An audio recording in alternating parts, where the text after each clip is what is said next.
शुक्लांबरधरं विष्णुं शशिवर्णं चतुर्भुजं प्रसन्नवदनं ध्यायेत् सर्वविघ्नोपशान्तयेत्। गुरुब्रह्मा गुरुविष्णुः गुरुदेवो महेश्वरः साक्षात् परब्रह्म तस्मै श्रीगुरवे नमः। व्यासाय विष्णुरूपाय व्यासरूपाय विष्णवे नमो वै ब्रह्मनिधये वासिष्ठाय नमो नमः। कूजन्तं राम रामेति मधुरं मधुराक्षरम् आरुह्य कविताशाखां वन्दे वाल्मीकिकोकिलम्। श्रुतिस्मृतिपुराणानाम् आलयं करुणालयं नमामि भगवत्पादशङ्करं लोकशङ्करम्। सदाशिवसमारम्भां शङ्कराचार्यमध्यमाम् अस्मदाचार्यपर्यन्तां वन्दे गुरुपरम्पराम्। वागर्थाविव सम्पृक्तौ वागर्थप्रतिपत्तये जगतपितरौ वन्दे पार्वतीपरमेश्वरौ। सूक्तिं समग्रयितुः स्वयमेव लक्ष्मीः श्रीरङ्गराजमहिषी मधुरैकटाक्षैः वैदग्ध्यवर्णकुटकुम्भनगौरवैर्यां कण्डूलकर्णकुहराः कवयोधयन्ति।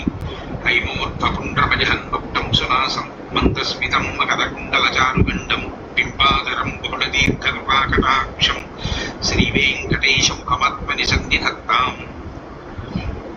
मनोजवं मरुततुल्यवेगं जितेन्द्रियं बुद्धिमतां वरिष्ठं वातात्मजं वरदयूथमुख्यं श्रीरामदूतं शिरसा नमामि। जयत्यतिबलो रामो लक्ष्मणश्च महाबलः राजानेति सुग्रीवो राघवेणाभिपालितः। दासोऽहं कौसलेन्द्रस्य रामस्य कृष्णकर्मणः हनुमान् शत्रुसैन्यानां निहन्ता मारुतात्मजः। ननामनसहस्रं मे युद्धे प्रतिफलं भवेत् शिलाभिस्तुप्रहरतः पादपैश्च सहस्रशः।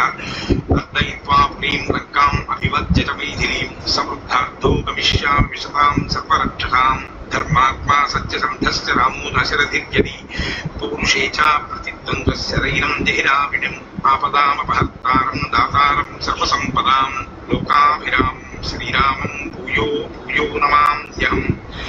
शरज्योत्सना शुद्धां शशीतजटाजूटमुकुटां वरत्रासत्राणस्फटिकघटिका पुस्तककरां सकृन्नत्वा नत्वा कथमिव सतां सन्निधत्ते मधुक्षीरद्राक्षा मधुरिमधुरीणाः फणितयः। हरि కిష్కింధాకాండము 49వ సర్గము.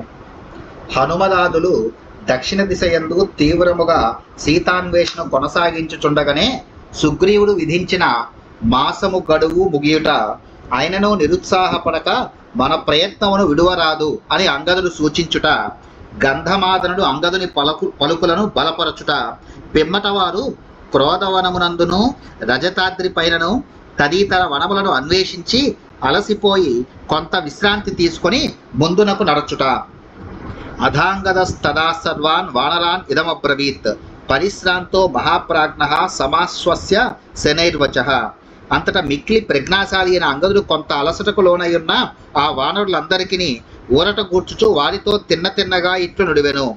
వనాని గిరయో నద్యో దుర్గాని గహనాని చ దర్యోగిరి గుహాశ్చేవ విచితాని సమంతతః తత్ర తత్ర సహాస్మాభిః జానకీ నచ దృశ్యతే తద్వా రక్షో హృతాయేన సీతా సురసుతోపమా. వానరులారా, మనము అందరము ఒక్కుమ్మడిగా వనములను పర్వతములను నదీ తీరములను దుర్గములను దట్టమైన అడవులను కొండ చర్యలను గిరిగుహలను పూర్తిగా గాలించితిమి. ఎక్కడెక్కడ ఎంతగా వెదికినను జానకీదేవి మాత్రము మనకు కనబడలేదు. అంతేగాక దివ్యాంగనలతో సమానమగు సీతాదేవిని అపహరించుకొని పోయినా ఆ రాక్షసులను కనబడలేదు. కాలశ్చనో మహాన్ యాతః సుగ్రీవశ్చోగ్రశాసనః తస్మాత్ భవంతః సహిత విచిన్వంతు సమంతతః. మనకు సుగ్రీవుడు ఇచ్చిన గడువేమో మీరిపోయినది. అతడైతే చండశాసనుడు. అందువలన మనమందరము కలిసి అంతటను ఇంకనూ శ్రద్ధగా గాలింతము. విహాయ తంద్రీం శోకం చ నిద్రాం చేవ సముత్థితాం విచినుధ్వం యథా సీతాం పశ్యమో జనకాత్మజాం. మనలను ఆవరించిన ఈ కునికిపాట్లను విచారమును మానివైచి నిద్రావస్థ నుండి బయటపడి జనకుని కూతురైన సీతాదేవి కనబడినంత వరకును గట్టిగా అన్వేషింతము. అనిర్వేదం చ దాక్ష్యం చ మనసశ్చ పరాజయః కార్యసిద్ధి కరాణ్యాహుః తస్మాదేతత్ బ్రవీమ్యహం. విరక్తికి లోను కాకుండా ధైర్యోత్సాహములను కలిగి ఇండుట కార్యసిద్ధికి ముఖ్య లక్షణములు అని అనుభవజ్ఞులు చెప్పుదురు. అందువలన మీతో నేను ఈ వచనములను పలుకుచుంటిని. అద్యాపి తద్వనం దుర్గం విచిన్వంతు వనౌకసః ఖేదం త్యక్త్వా పునః సర్వైః వనమేతద్విచీయతాం అవశ్యం క్రియమాణస్య దృశ్యతే కర్మణః ఫలం అలం నిర్వేదమాగమ్య నహినో మేలనం క్షమం. నేడును మనమందరము ఖేదమును వీడి మరి ఒకసారి ఈ వనమును గాలించుటకు పూనుకొనవలెను. ఈ పర్యాయము ప్రత్యంగులము జాగ్రత్తగా అన్వేషింతము. ఇంతవరకును దిగులు పడుచు కూర్చున్నది ఇక చాలును. పూనికతో కృషి చేసినచో ఫలము తప్పక లభించును. నిరాశకులోన ఎట్టి ప్రయత్నము చేయనిచో మనము కాలు కూడా కదపలేము. సుగ్రీవ కోపనో రాజా తీక్ష్ణ దండశ్చ వానరః భేతవ్యం తస్య సతతం రామస్య చ మహాత్మనః హితార్థం ఏతదుక్తం నః వః క్రియతాం యది రోచతే ఉచ్యతాం వా క్షమం యన్నః సర్వేషామేవ వానరాః. సుగ్రీవుడు సహజముగానే కోప స్వభావము గలవాడు. పైగా రాజు వేయి శిక్షయు మిక్కిలి తీవ్రముగా ఉండును. కనుక అతని ఎడలను మహాత్ములైన శ్రీరాముని విషయములను మనము ఎల్లప్పుడూ భయభక్తులతో మెలగవలెను. మన అందరి హితము కొరకే నేను ఇట్లు చెప్పుచుంటుని. మీకును రుచించినచో అట్లు చేయుదము, లేనిచో మన వానరులందరికీ మేలు కూర్చుని మరి ఒక విధానము ఏదైనానో మీకు స్ఫురించినచో దానిని తెలుపుడు. అంగదస్య వచశ్రుత్వా వచనం గంధమాదనః ఉవాచ వ్యక్తయ వాచ పిపాసాశ్రమఖిన్నయ. అంగదుడు ఇట్లు పలికిన పిమ్మట గంధమాదనుడు అను వానరుడు దప్పికచే అలిసి ఉన్న కంఠముతో మిక్కిలి ఆయాసపడుచు అస్పష్టముగా ఇట్లు నుడివెను.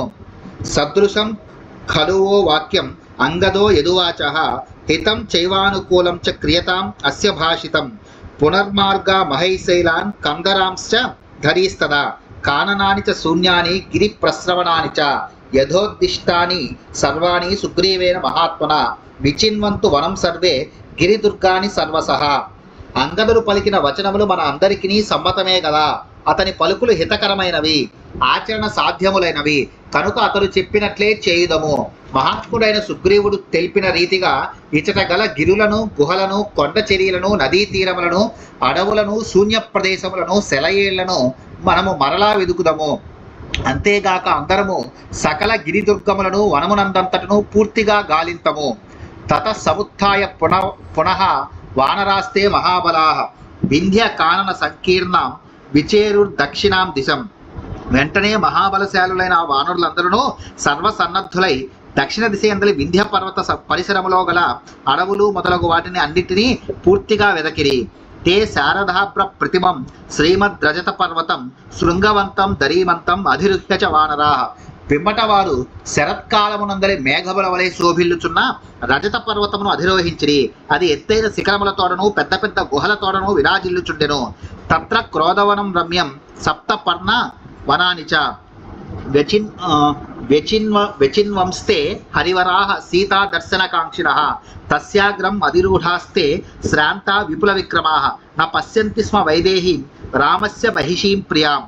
అచట సీతాదేవి దర్శనమునకై తహతహపడుచున్న ఆ వానర ప్రముఖులు రమ్యమైన క్రోధవరమును, ఏడాకుల అరటి చెట్ల తోటలను అన్వేషించిరి. మిక్కిలి పరాక్రమశాలులైన ఆ కపులు అడ్డంకులను అధిగమించుచు శ్రమతో ఆ రజతాద్రి పైభాగమునకు చేరి బాగుగా వెదకిరి.